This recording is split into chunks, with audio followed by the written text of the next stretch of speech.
Welcome everyone to Rules Explained. In this episode, we're going over the classic episode of Dungeon Crawl Classic, the role-playing game. I'm John Merritt, I'm Rob Nothing. and let's get started. We're doing Dungeon Crawl Classic. What year did this thing come out? Well, this 1900? is, you would 1910? assume with a title like Dungeon Crawl Classic that it might have actually come out, back in the day when the game came out in 74 or 75. But this is actually what we call ourselves a retro game. It's not an OSR game, which is a game that basically emulates and copies most of the ideas from the original Dungeons and Dragons game with the same similar mechanics. But this came out basically about 10 years ago, Really? and it Huh. was a game that So 2012, 2010-ish? yeah yeah Would have had me and fooled. I expected this to come out in I thought this was a game that I had completely missed in the 80s. well, that's what they're aiming for. They're aiming for you to have that kind of feel for it, that kind of nostalgia, that kind of gameplay. That's what they're hoping that you will find when you play this game. It worked. Yes. So Dungeon Crawl Classic role-playing game, Glory and Gold. Won by Sorcerers and Sword. Sorcery and Sword. Who made this game? Well, this goes back to a gentleman by the name of Joseph Goodman, and he started this little company of his, Goodman Games, to kind of market, modules and adventures in the classic style. Back, even before, in the early 20s, there in the early 2000s, I should say. Hmm. And what eventually happened is the game modules and the game settings became so popular that he kind of decided to try his own system, his in-house system. So he And just made this. yes, and Huh. again, it uses a lot of elements from OSR and retro play, but there's a few elements OSR, that what's we'll that? discuss that What's are that? going to be very different. What is OSR? Old school role playing, Old school role playing. Gotcha. All right. yes. So it's referred to OSR when you're talking about, the different types of games out there, like basic role playing. I'm sorry, not basic role playing. Um, that actually is a Chaosium title. But we have several different types of games out there from various companies that are trying to go back to the old school 3D6, D20. Possibly the only thing that the OSR games kind of change is that they usually go higher is better for every role, um, and for every armor class. But some of them still go back to the old, backwards, system where a one armor class is the best. And for Hmm. those of you who play the games nowadays, you're like, one armor class is good. Well, back in the day, it used to be great. Back in our day. I actually looked up the term grognard. I did Yes, not know that this was an actual slang term yes, meaning old school gamer. I had no yeah. idea. I was just so old I didn't know the cool new terms now. Well, grognard is a nice term to use for all of us because it literally means, well, I think it literally translates as complainer. And Shut and it up, you young represents kids! right, exactly. Back in my day, games were much better. And back in my day, we did this, we did it this way, and we had much more fun. And Get off my that D&D. yeah, get off my turn the sprinkler on and get all those young kids off my role playing table.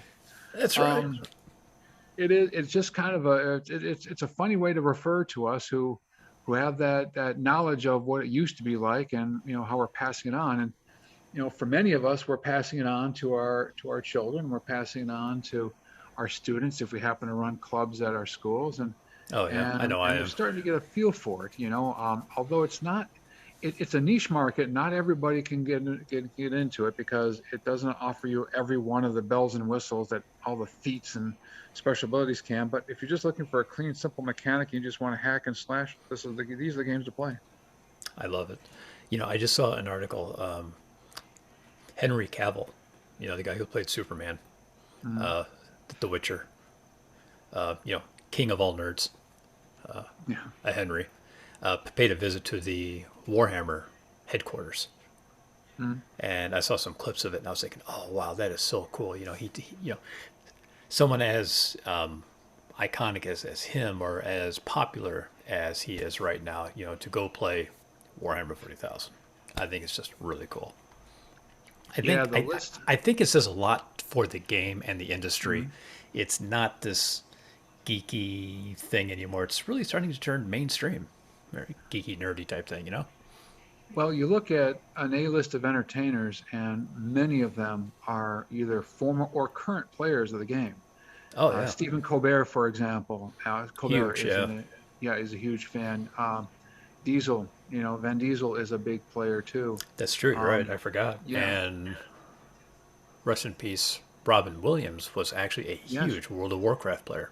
yes. I mean, these guys really enjoyed the games, and many of them have taken their fantasy storytelling experiences and expanded upon them and made some of the bigger, entertainment franchises that are out there. Game of So, Thrones, Game of Thrones. oh yeah, Excuse me, no clearing my kidding. throat there a little bit.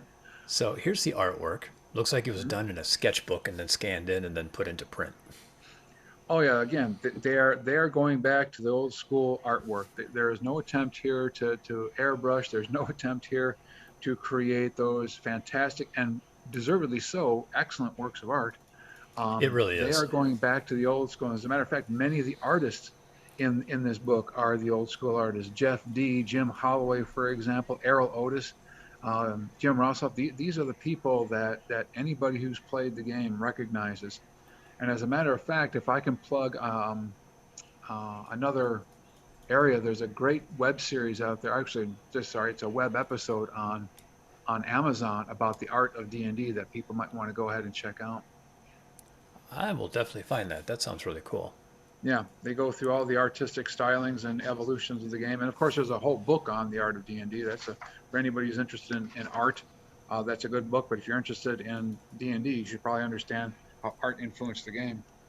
Oh my God, you know what? I was on my Instagram account just because I paint models and every once in a while I post them on there and one guy actually referred to me as an artist and I got so sentimental. I was like, oh, he called me an artist, you know. I was like, oh wow, that's so cool. For those of you who have your talent, John, that is not a short description. I really believe that you guys are so good at what you do. Oh, thank you. Credits. So it's interesting. The name of the credits on here doesn't go a page and a half long. No, There's just a dozen guys maybe. yeah, you have the feeling these guys are all, just like in the old days, sitting in their basement saying, "Hey, what if we did this?" And then putting it in a photocopier and start sending it out to all their friends. Roster of heroes. I'm not sure what that is. Well, basically, Kickstarter support, play testers, that sort of thing. Ah, okay. Special thanks. Here's a list of them. Looks like play testing and writing and stuff. And looks like we got some our elves and elves archers. These are really Yeah, that's cool. a tribute to that Jim Rossoff. He passed away just recently. Oh yeah, there's his Um, name. well, I guess recently for something like myself, that's over 10 years ago. Geez, doesn't that happen? I mean, speaking like a grognard, I mean, you said recently, you're like, wait a minute, that was 10 years. Reminds me of that Stephen Wright joke, you know? How did Which that one? go? He said, Stephen Wright, you know who I'm talking about. He Oh was just yeah. a Oh yeah. Oh yeah. fantastic human being. And he said, last year, oh wait, no, it was yesterday. Yeah. I'm probably not quoting right. Somebody's going to have to call me out on that, but it happens all the time with us. I do the same thing in my classroom. I'll be like, last year, oh wait a minute, that was actually 4 years ago when I did this activity. So I anyway, followed sorry. I followed Stephen Wright on Twitter for just a little bit, and he was writing a novel on Twitter, and it was back when it was only 160 characters, so he was writing it 160 characters at a time. Table He's of amazing. contents, chapter one. Chapter one, characters. What is Now this? here's an Abandon all interesting thing to presumptions. consider. You enter. Yes. As a matter of fact, let's go ahead and go. Let's see, where is that? I think it may be a couple pages back. No, it isn't. I'm sorry. Go a little bit further, and we're going to come back to these All assumptions. right. Keep going a little bit more, and Here we got a I cool want to share with dragon everybody a little bit blasting more. fire out of his palm. Yeah, back to these Hey, spell using dragons. Remember, I'm in. That's true. Introduction artwork. just a little bit more. There we go. characters. I like that. This is also on the back piece there of the You're no game. hero. Yep. I spent the better part of uh, most of my career as a games club sponsor at my school, convincing all of my students that the best way to create stories is to make heroes and make heroic adventures with great story. And then this comes out and says, nope, you're not a hero. You're you're there to gather money, treasure, and kill monsters. you're Like, an all right, well, adventurer, a reaver, and a cut purse, you know, a heathen slayer, a tight-lipped warlock guarding guarding long dead secrets. mhm. It's awesome. And that kind of gives you an idea of what we're going through. Now, if you want to scroll back down, then you got those basic presumptions that you must understand. Just a couple more pages. Oh, okay. The basic Got the presumptions dragon. that you must understand. There you go. If you're going to play this game. Okay, so what are some of the key presumptions? Your First off, lots your of different beginning types of characters will dice. die. Yeah. Yeah, yeah, lots of different types of dice. Characters are more mortal in this game and should be.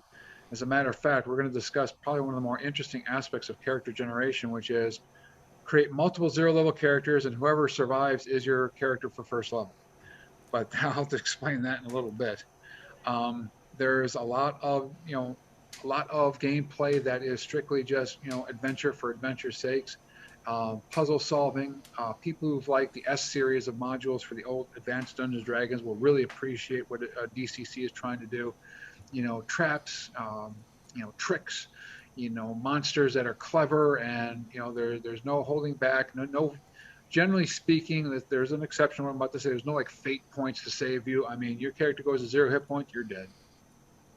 No hero points or Yeah. nothing like that. So now we move on to the dragon casting spells. We have the core mechanic. Yeah. Some of the dice used. D3. I've never Hmm. heard of a D3 before. I've heard of a D2. That's basically a coin, but I'm not sure if that's here. So there's a D4, D6, 8, 10, 12, 20, which are the ones we're all familiar with. However, we also throw in a D3, a Yep. And D5, yep. a Yep. D7, a 14, 16, 24, and a 30-sided die. Yep. It's. I have two complaints about this game, and those of you who are fans of the DCC and other systems related to it are not going to like what I say. I don't generally speaking like the types of multiple types of dice. It makes it difficult for beginning players who are just trying to understand the concept of polyhedrals to begin with. And now you're throwing all these different types of dice at them. It was really a struggle when I first introduced this game to various gaming groups. There are trays out there and all sorts of other hacks you can do to make it easier on beginning players. But it seemed like in some cases almost let's just use these dice because we can.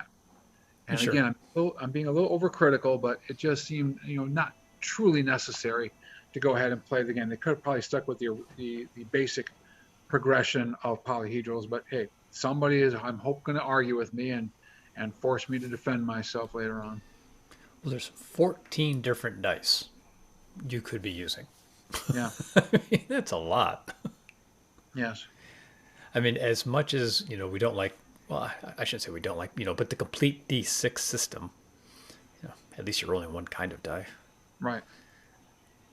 And there's an argument to be made, if you have a D5, why not make it a D4 or a D6? What does the five go ahead Yeah, and add to the gaming experience? I can possibly understand the D16 because there is kind of a jump between D12 and D20 that it can't be, counted for when you have your normal progression of dice. Um, but anything else seems to me like just dice for dice sake. And again, I'm going to make some people mad.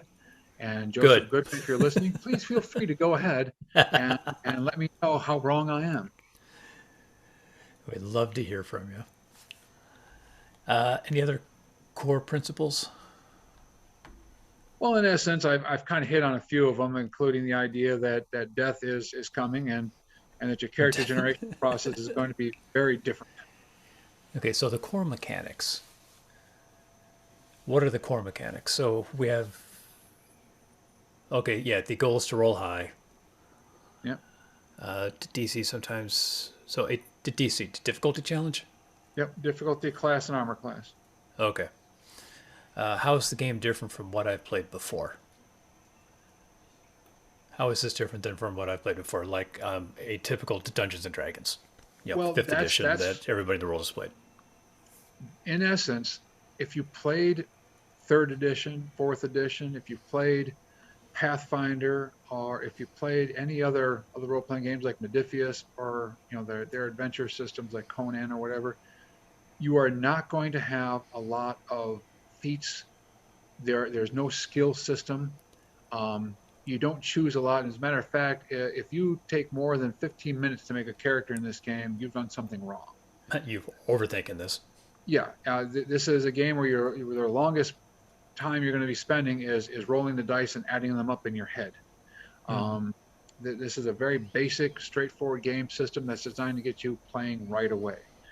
And what makes it different is, of course, that aspect of it. You're not going to have a lot of customization. You're not going to go ahead and create backgrounds really that are that ornate. You'll have backgrounds, Well, but this is your really, background.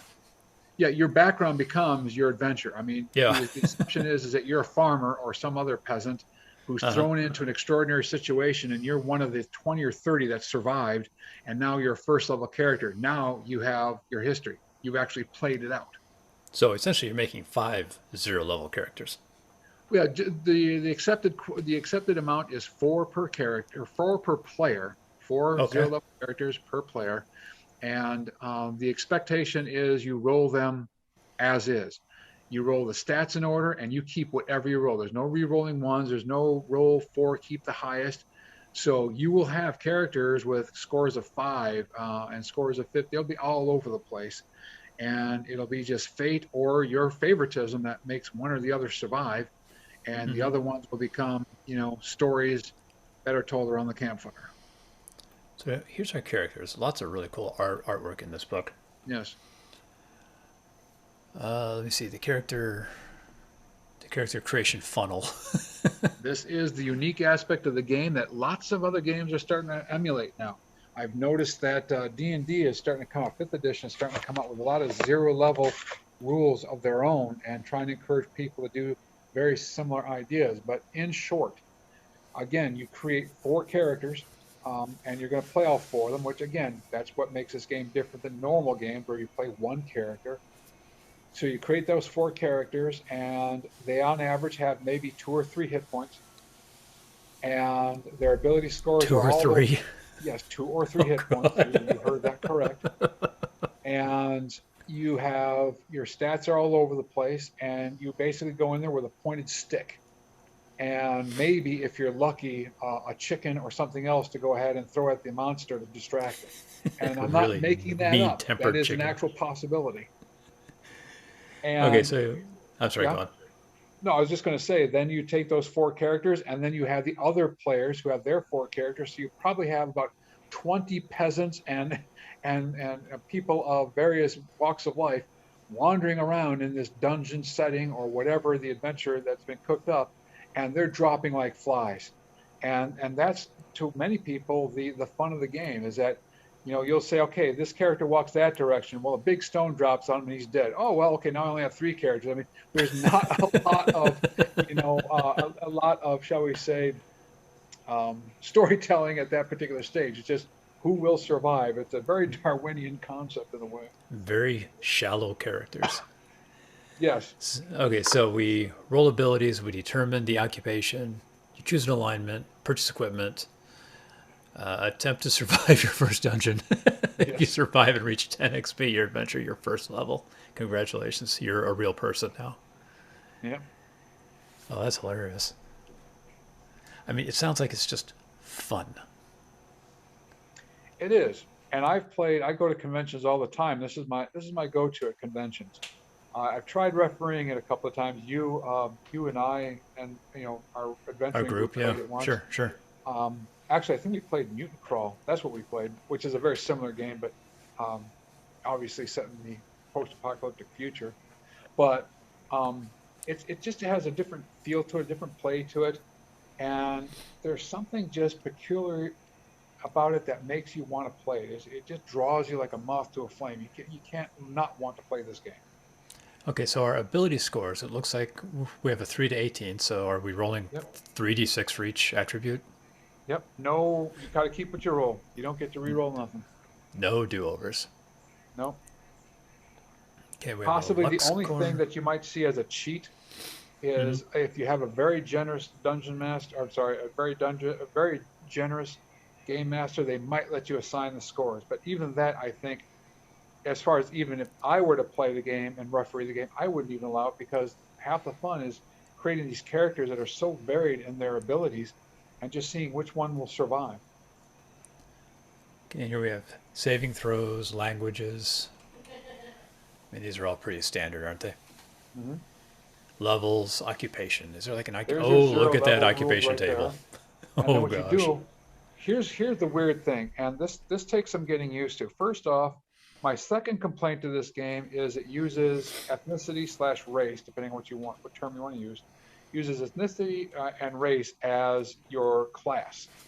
So Really? if I'm elf, that is my class. If I'm a human, no, okay, now I can be a thief or I can be a magic user or I can be a cleric or whatever. So I have a big complaint about that, but I'll address that later on. But here's Oh. where it gets wonky Hmm.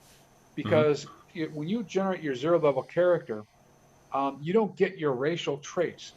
So you'll still be considered a halfling, whatever the case may be, but you won't actually know what character class you are until your character survives. So in theory, if I rolled a background, go ahead and scroll the backgrounds, please. Sure. Is that, Oh, yeah, this it is was the other way. occupation. Yeah, one more. There you go. So I'm sorry, occupation. So in theory, Oh, okay. I could go ahead and roll as a background. Take a look at this. I could roll dwarven blacksmith as my background, and I have a zero level character who's a dwarven blacksmith, and I describe him as a dwarf. And Hmm. then he's the only one who survives, and I decide I want him to be a cleric, which is totally legal. And when he becomes first level, you choose your character class. I could either stay as a dwarf as a character class, or I could choose any character class I want. So the trick is, and the fun is explaining, was my character actually a dwarf? Did he experience a growth spurt? Is he changing his entire ethnicity somehow? And because he has to be human to be a cleric, so it Oh, becomes quite the interesting gameplay. that's a challenge. Yeah, I see. There's like a dwarven miner, elven, forester. That's hilarious. Weapons training, alignment. That's all pretty standard stuff. Yeah, your background, your occupation will give you a skill that you can use, but in the most, AD&D first edition way. For those of you who are true grognards, you remember that there was a secondary skill list that you would roll on the Dungeon Master's Guide that would determine what your character did before they became an adventurer, much like AD&D first edition, which is what these games are trying to go ahead and copy and give you that feel. There's no actual rules for any of these backgrounds. You just, as a game master and as a player, if you want to try to do something, you agree on a difficulty level and you roll your dice. And if I am a blacksmith, I should be able to go ahead and identify, for example, if this is a quality horseshoe, I should be able to make a horseshoe. But if you tell me I'm going to try to heal somebody, unless I'm trying to heal a horseshoe, I'm probably not going to be able to succeed at it. Good argument. So weapon training, trade goods, alignments, level level thresholds. Yes, if you want Huh. to use experience points, it's very simple. They don't go ahead and go in the thousands or the hundreds even. It's 10 Jeez. experience points to get the first level. And some people that I've seen play don't even use experience points, they just use the benchmarks. If your Oh. zero level character survives, they're now first level, but others go right into it and say, yeah, you need to earn experience points, um, which makes the game very interesting because it is such a deadly game. you Hmm. know, I have never actually seen a campaign in which anybody advanced past third or fourth level. I'm sure they're Yeah. out there, but the game is so bloody deadly that I've just never actually seen it happen. Yeah, I saw the beginning hit points. It's 1d4 modified by your stamina. Hmm. So choosing a class, hit points, weapons training, here's cleric. So is it going to like go through each and every class? Yep. And you'll notice the basic ideas here, but I want to stop there for a second. The basic ideas are the same. You got your different saving throws, reflex, fortitude, will, very familiar to everyone who's played these types of games before. Let me scroll up a little And bit. okay, Okay, so here's Cleric. okay. So if you take a look there, you have very similar ideas to any cleric you've probably seen in any OSR type game. Okay, any game that's Oops, trying to feel sorry. retro. Uh huh. So you got different types of alignments that you can be. You got to choose a god. It tells you your hit points, which seem fairly consistent with other types of these games. Mm-hmm. You have magic, of course. You can cast your clerical spells. It tells you how to make a spell check, which does not seem that unusual, but there is some really interesting added elements to it. Yes, you have a spell check, but you have to make a spell check for any spell you cast in this game. There are no automatics, and depending on how high the die roll is, will determine the effects of your spell. And it gets very wonky. I'm going to use that term repeatedly when describing this game. It gets very wonky when you get up to the higher amounts. But go ahead and scroll down if you wish. And there's some of your special rules for spell casting, because you can make your deity really angry with you if you keep rolling ones, and it can make it impossible for you to cast certain spells. I give up on this guy. I'm taking away his spell abilities. Right, exactly. But what's neat about the cleric in this game is automatic healing. They just assume that the cleric can heal without needing to go ahead and actually cast a heal spell. It just kind of gets rid of that and defaults to what should be. I mean, clerics should be healing left and right with their power, with their deity's power. Oh, by the way, one quick, just go back down, please. I love this. They Which one? don't. Okay, there you go. They Okay. don't do this on a regular basis all throughout all levels, but notice where they have the cleric titles. This is a serious throwback to the 1980s, where you used to have a level Oh name, gosh. and I Mm-hmm. love it. And they even differentiate the names by your alignment, which I think is amazingly fun. Oh, that So, is cool. I didn't notice that. Yeah, and the yep, alignment. and There's only three of them: law, yeah, chaos, neutral. That's it. that's old school. Law, chaos, and neutral. That's all you got. And then, as you can see on the table there, this gives you a hint as far as what's going on. First of all, you have your attack bonus, which is fairly standard. Then you have your critical die and table. If you roll a critical hit, the type of die you roll to determine how bad your damage is increased, or wait, let me rephrase that, how much more your damage is increased and what kind of critical it is dependent on your critical die and the table you use. Then you have an action die. Every time you use an action, you roll that type of die. Notice at 6th level, I get 2 actions, a D20 and a D14, and it keeps going up as we continue. Oh yeah. And lots of spells in this game. They're not even going to mess around with one spell and all that. You get yourself a nice chunk of spells, plus your automatic ability to heal. Nice. So here's the different gods you can Generic pick enough from. for a Mm-hmm. setting that you can go ahead and paste these into any setting you really want to. But it kind of gives you the ideas of the types of gods you can worship and the unholy creatures which you can turn. I forgot to mention that. They don't call it turning undead. They just call it something like turning the unholy. So whatever is the anathema of your god is what you can turn with that power. And what they would consider unholy. Yes. Okay. And there's the thief. No rogues here. They're thieves. Just flat out thieves. No Yes. cut purse, just flat out thieves. Guy hanging from his hanging from his fingertips on the edge of the building with the guard under him. Is this your typical pickpocket, hide in shadows, disarm trap type stuff? Oh, Basically, here it is. Here it yep, is. there you Okay. go. What's very interesting is that your skills for a thief depend on your alignment. Oh, it could be a lawful thief. So, for example, if you're a chaotic thief, you have a very good chance of backstabbing because that's what you do. Oh yeah, +3, +5, 7. Okay, Yeah. fair enough. Oh, that's kind of cool.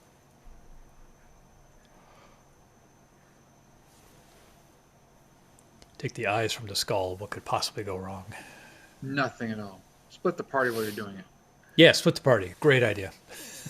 And Man. here's some nice flavor text trying to give you some ideas as far as the different like guilds and organizations you can belong to as a thief. Because I thought it was interesting because when you play these normal games, usually only the cleric. Sometimes if you have druids, you can choose like your pantheon, your god or whatever.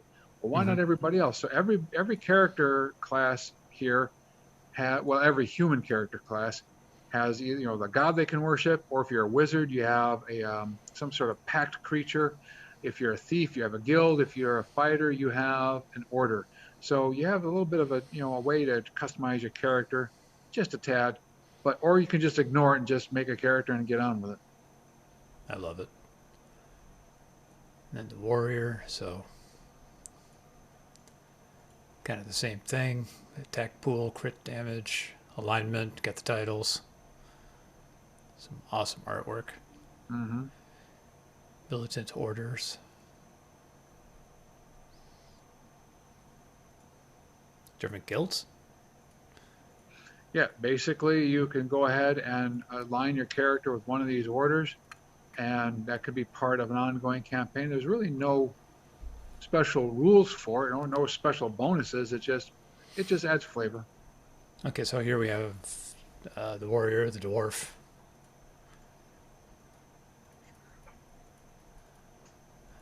So in other words, it kind of goes on and on with the different classes and the occupations for a while.